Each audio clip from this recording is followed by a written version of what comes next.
Ravi de vous retrouver pour la grande édition du soir sur la télévision Maranatha Bénin. Mesdames et messieurs, bonsoir et bienvenue dans ce journal. Voici pour vous les grands titres. Une nouvelle institution est née depuis quelques semaines déjà et avec elle, une nouvelle page écrite dans l'histoire politique du Bénin. Après l'installation du Sénat, les questions sont nombreuses. Quelle place pour cette deuxième chambre? Quelle mission? Quel impact sur le fonctionnement des institutions? Élément de réponse à suivre avec le ministre porte-parole du gouvernement dans ce journal. Le chantier du nouveau siège de l'Assemblée nationale se poursuit à Porte-Novo. Une délégation conduite par le président Joseph Djobenou s'est rendue sur le site pour constater l'état d'avancement des travaux. Et puis en sport, en France, les Amazones U20 poursuivent leur préparation en vue du prochain mondial en Pologne. Entre séances d'entraînement, réglages tactiques et matchs de préparation, la sélection monte progressivement en puissance. Ils l'ont vaincu à cause du sang de l'agneau et de la parole de leur témoignage. Apocalypse 12, verset 11. Et nous démarrons ce journal avec cet événement grandeur nature, d'ailleurs une toute première au Bénin, faire lever des milliers de femmes africaines pour accomplir la mission que Dieu a assignée à leur vie avant même qu'elles ne soient nées. Tel est l'objectif de la conférence internationale dénommée au sommet des montagnes 2026. C'est le Palais des Congrès qui abrite ce mardi 18 août 2026 cet événement de taille organisé par l'apôtre Janine Aho. Cette conférence rassemble donc des milliers de femmes. La rencontre est parrainée par les patriarches Mamadou Karambiri du Burkina Faso et Ernest Weoudou du Bénin. Les quatre matriarches, dont entre autres Hortense Karambiri et Funke Adedjoumon, sont venus, du Burkina Faso, de la Côte d'Ivoire, de la République démocratique du Congo et du Nigeria. Suivez la quintessence de ce premier jour de la rencontre avec Sinatou Aoyo Adjovi et Credo Defli. Je déclare officiellement ouverte cette première édition de la conférence internationale des femmes leaders d'Afrique. Soigneusement préparée depuis des mois, elle a démarré ce jour avec de glorieux moments d'impactation par une prédication forte donnée par la matriarche Dr Hortense Karambiri, venue du Burkina Faso. Le thème de sa prédication est « Le silence de ta honte va s'arrêter ». Plusieurs d'entre nous, nous ne savons pas que Dieu a une destinée pour nous.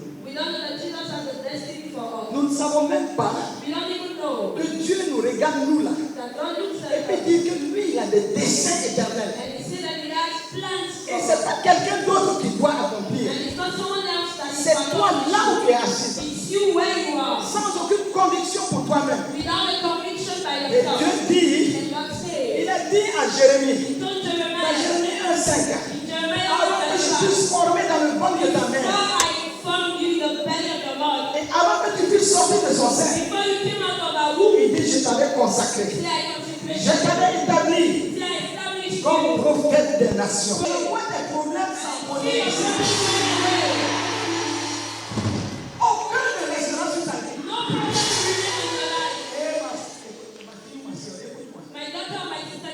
Si tu savais, toutes ces prières étaient pour toi.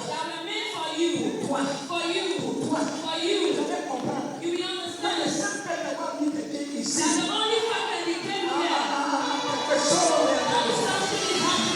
Après avoir cité et expliqué aux femmes chrétiennes présentes à cette conférence les différents silences qui les empêchent de se lever pour accomplir leur destinée glorieuse, en Christ, le pasteur principal de Eden TBI leur a montré comment briser les verrous de ce type de silence.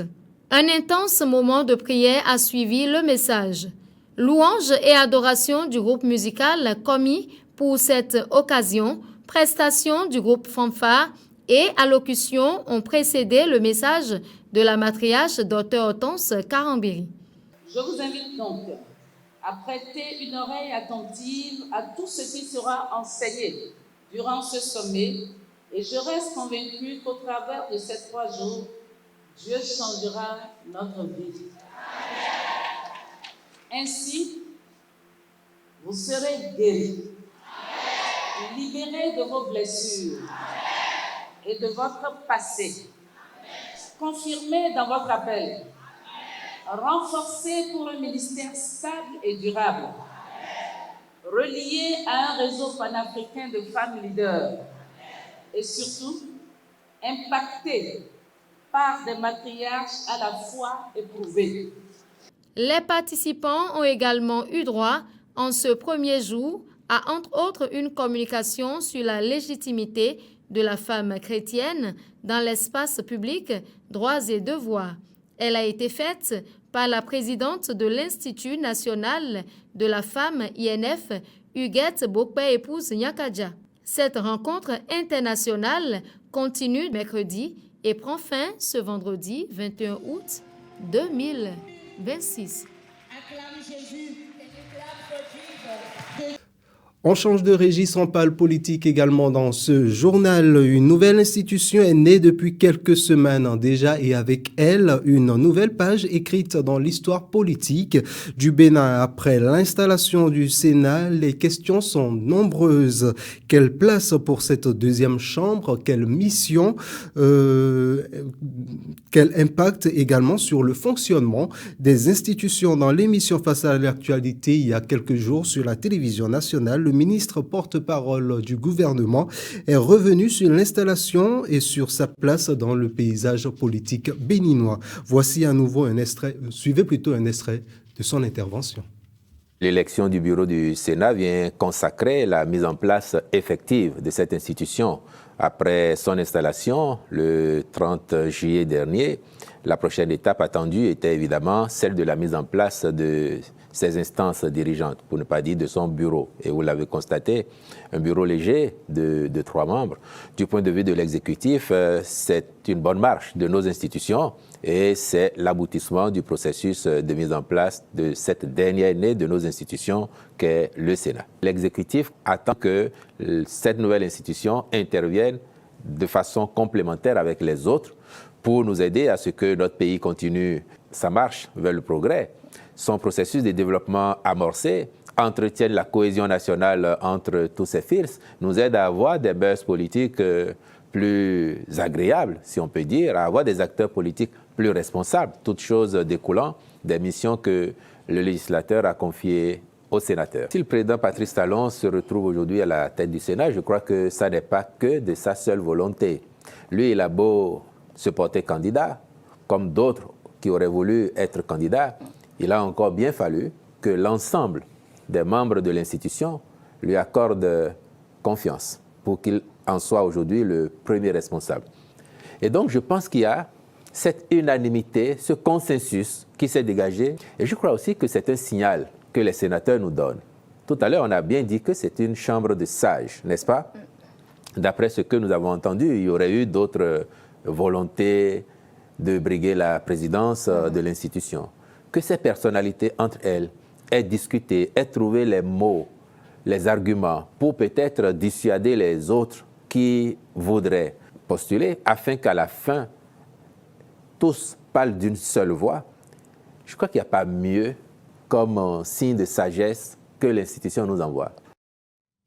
Le chantier du nouveau siège de l'Assemblée nationale se poursuit à Porto Novo.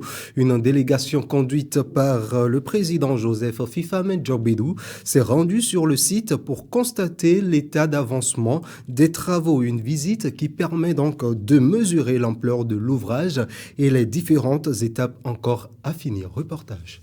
À l'entrée du chantier, les images donnent déjà la mesure de l'ouvrage. Accompagné de plusieurs collaborateurs et techniciens, le président Joseph Fifame Djobedou effectue une visite de terrain pour apprécier l'évolution des travaux du nouveau siège de l'Assemblée nationale.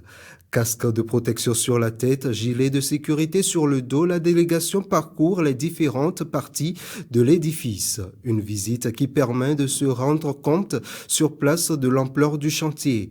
À l'intérieur, les travaux se poursuivent sur plusieurs niveaux. Les ouvriers s'activent sur les différentes zones de construction, tandis que les structures du bâtiment prennent progressivement forme. Avec ses importantes façades, ses larges espaces et ses nombreux niveaux, le futur siège de l'Assemblée nationale se dessine peu à peu. Les travaux laissent apparaître une architecture pensée autour d'un vaste ensemble central entouré de plusieurs blocs. Mon équipe et moi et tous les acteurs qui interviennent sur ce projet se sentent encouragés parce qu'il faut le dire, c'est un projet emblématique, c'est un projet difficile, c'est un projet, vous ne trouverez pas des bâtiments d'autant de complexité dans notre pays. Nous faisons des pas qui rassurent tout le monde. Et donc aujourd'hui, je crois tous les goulots d'étranglement ont été levés et les validations sont faites. Vous avez pu voir tous les bureaux sont en production là maintenant. Le bureau témoin et tous les bureaux des députés, du personnel ici.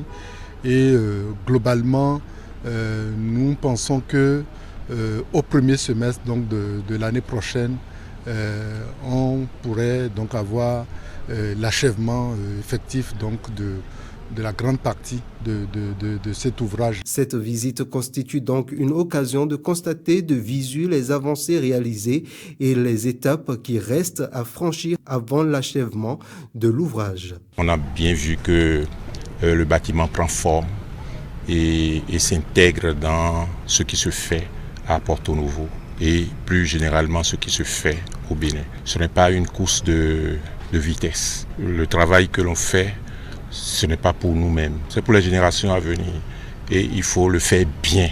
Nous allons nous accorder le temps nécessaire pour que les travaux de finition soient irréprochables. Je suis totalement satisfait et je vous encourage à poursuivre. À Porto Novo, le nouveau siège de l'Assemblée nationale. À Porto Novo, le nouveau siège de l'Assemblée nationale continue ainsi de prendre forme. Un chantier qui, au fil des travaux, révèle progressivement les contours de ce qui doit devenir l'un des édifices majeurs de la capitale politique du Bénin. Parlons sport également dans ce journal, dernière étape de sa préparation avant le mondial U20 en Pologne 2026. Le sélectionneur national Ouzero Abdoulaye était en conférence de presse ce dimanche au siège de la Ligue professionnelle. Il a profité pour affûter les derniers réglages, mais aussi le Bénin pour son rendez-vous international suivant le sélectionneur. On va à une Coupe du Monde.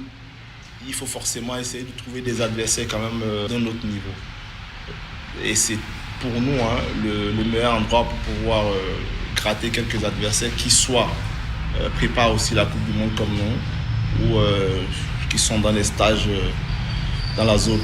Et surtout aussi en connaissant nos adversaires, les adversaires américains et européens.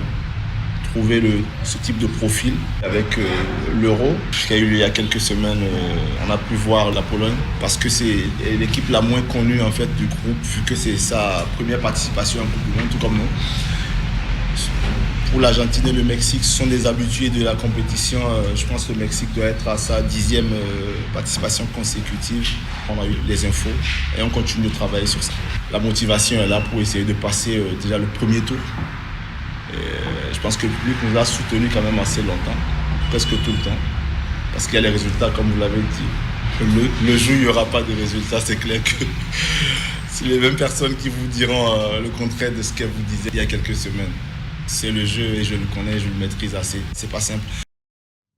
On reste toujours avec les Amazones U20 qui poursuivent cette fois-ci leur préparation en vue du prochain mondial en Pologne, en France. Entre séances d'entraînement, réglages tactiques et matchs de préparation, la sélection monte progressivement en puissance. Le sélectionneur et son staff multiplient les répétitions pour permettre au groupe de gagner en cohésion et en efficacité. Regardez. À Nice, en France, l'ambiance est bon enfant dans le staff comme entre les filles. Les sourires sont encore là, mais derrière cette décontraction apparente, les Amazones accélèrent. La montée en puissance se fait progressivement. Le sélectionneur veut garder son groupe sous tension sans jamais le mettre sous pression. On part dans l'inconnu, il faut être honnête. Même si vous avez des adversaires que vous voyez en vidéo, et vous ne savez pas quelle réaction vous aurez en fait, quand vous vous retrouvez dans ce genre de compétition-là. C'est pour moi aussi une grande première. Il ne faut pas oublier.